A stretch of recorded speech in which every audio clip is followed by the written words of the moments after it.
यद्यपि भरत तेरो ही जायो,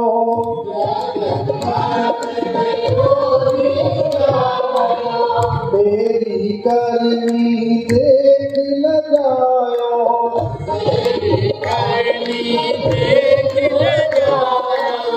अपना पद तेने आप गवायो, अपना पद तेने आप गवायो, भरत की नजरन में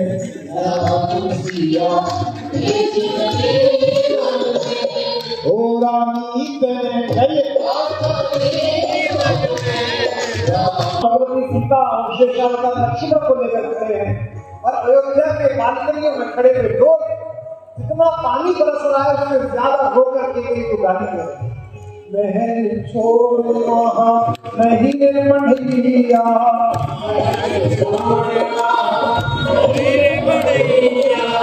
सिय सुकुमारी संग दो भैया,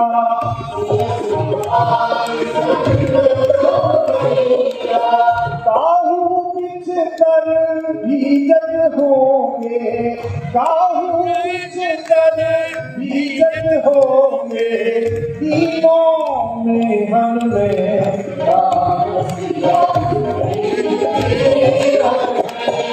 रानी तेरे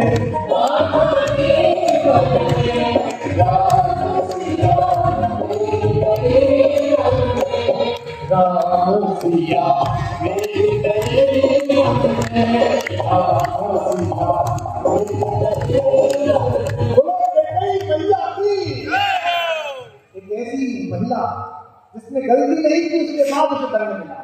देवताओं ने कहा कि ऐसा कर दो, उसने कर दिया, लेकिन नाम भी नाम है।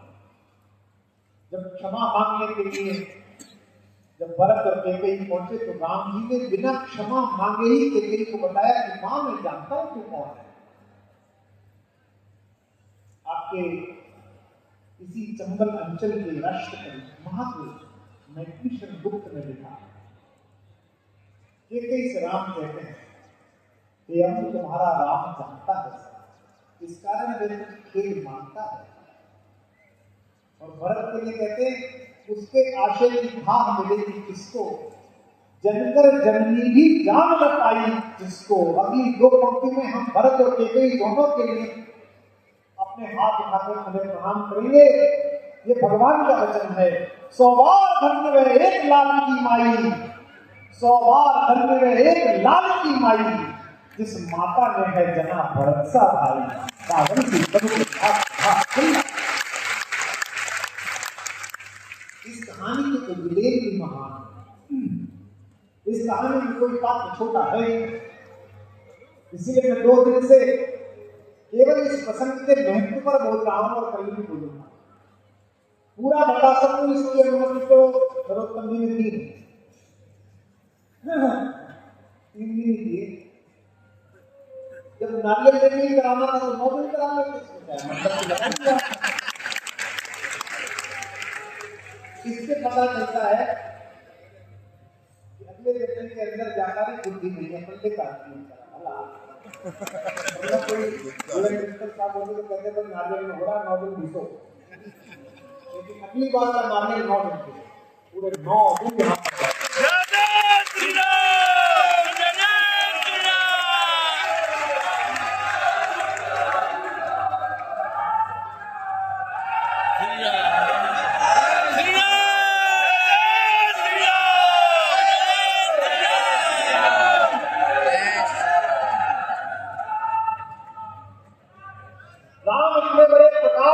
प्रकाश स्तंभ के नीचे जो खड़ा हो जाए वो प्रकाशित हो जाता है।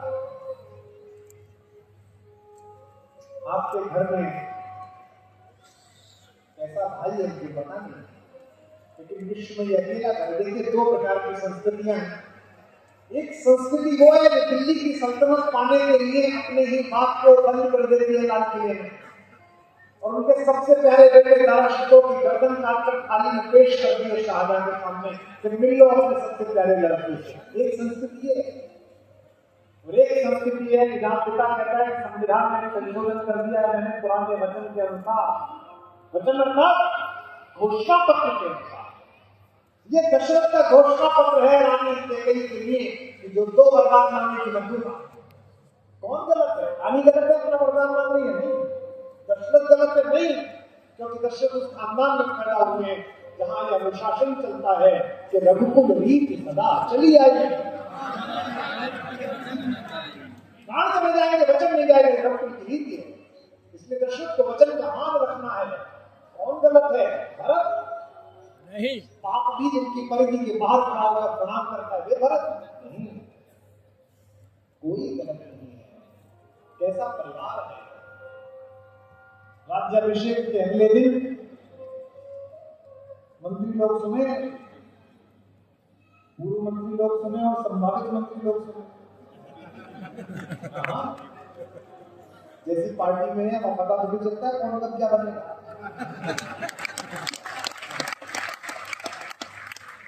तो खबर मिलती है बस, उस दिन से उन्हें हम कहने लगते हैं कि आप मान नहीं है।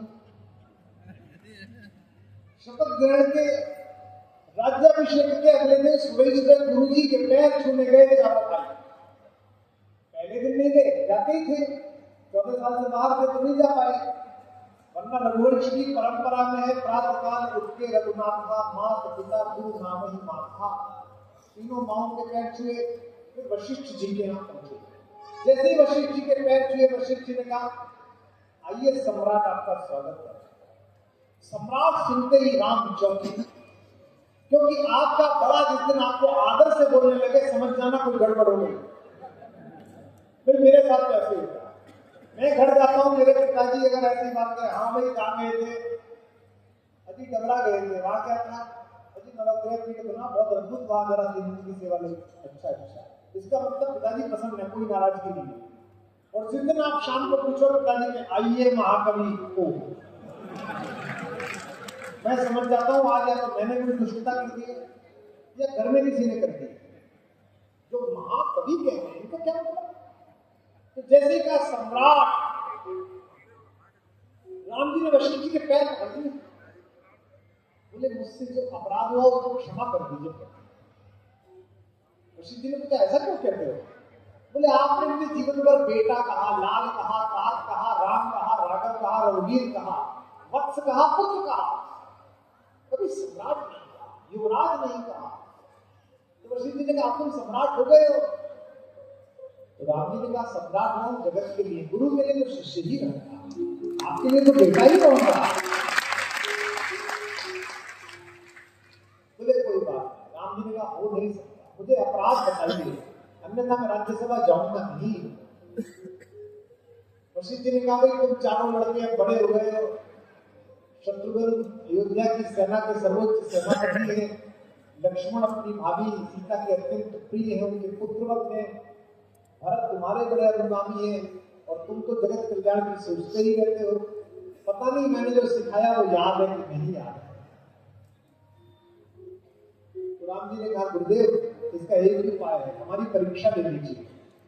अगर हम परीक्षा में उत्तीर्ण हो गए तो राज्यसभा जाएंगे, नहीं तो आपके आश्रम में रहेंगे, पहले कोर्स पूरा करेंगे, पढ़ेंगे। वशिष्ठ जी ने कहा देर हो जाएगी। बोले कितनी देर हो जाए? वशिष्ठ जी ने कहा एक ही प्रश्न पूछूंगा, चारों से चारों उत्तर दो। एक ही प्रश्न का 4 प्रश्न पूछे हैं चारों बेटों से, और क्या अलग उत्तर निकले हैं, एक एक प्रश्न पर आपका ध्यान होगा। सबसे पहले शत्रुघ्न जी कि शत्रुघ्न जी से अनमोल कुछ पूछा गया। सबसे पूछा गया अनमोल क्या है? शत्रुघ्न जी से अनमोल कुछ पूछा गया। मैं प्रश्न आगे बढ़ाऊंगा नहीं जब तक तुम नहीं पूछोगे। शत्रुघ्न जी से अनमोल कुछ पूछा गया, बोले वीरताई के समान भला और क्या।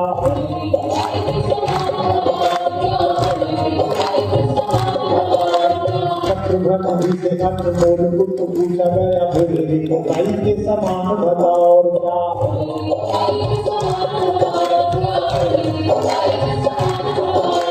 लखन से पूछा गया लखन ने ऐसा कहा,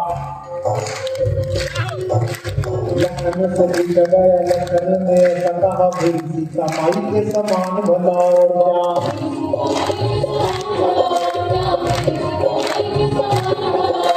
राम जी से पूछा गया राम मुस्काए बोले क्या बोले होंगे। राम जी से पूछा गया राम मुस्काए बोले जगत की भलाई के समान भला और क्या।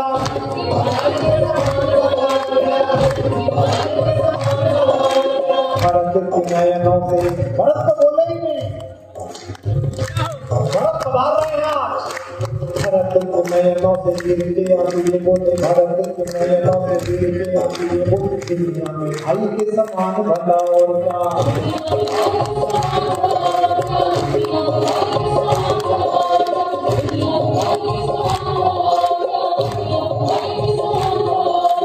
शत्रुघ्न जी से अनमोल कुछ पूछा गया फिर भाई के समान भला और क्या।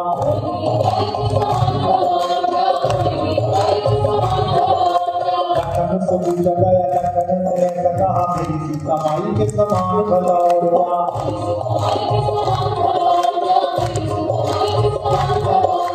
राम जी से पूछा गया राम मुस्काए बोले जगत की भलाई के समान भला और क्या।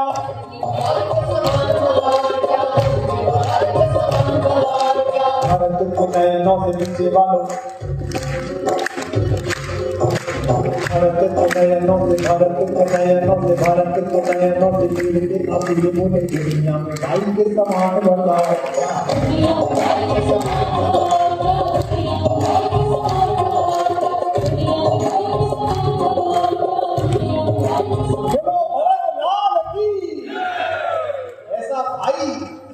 ऐसा भाई विश्व के इतिहास में सम्राट बनने के लिए सिर काटती हुई संस्कृतियां ढूंढ कर लाकर दिखा दे जो भारत। दुनिया के इतिहास में कहीं है कि 14 साल एक सिंहासन फुटबॉल की तरह दोनों भाइयों के बीच में जूझता। बड़ा कहता है मेरा नहीं पिताजी तुझे देगा, छोटा कहता है भैया मैं सोच नहीं सकता बैठने के लिए, आप चरण पादुकाएं दे दो मैं चरण पादुकाएं रख लूंगा। एक विशेष संदर्भ याद आ गया डबरा वाले, संभव है आपने ना सुना। जब चरण पादुकाएं रख ली और पहले दिन भरत के हाथ में अयोध्या का शासन आ गया, तो भरत वशिष्ठ जी से मिलने पहुंचे पैदल।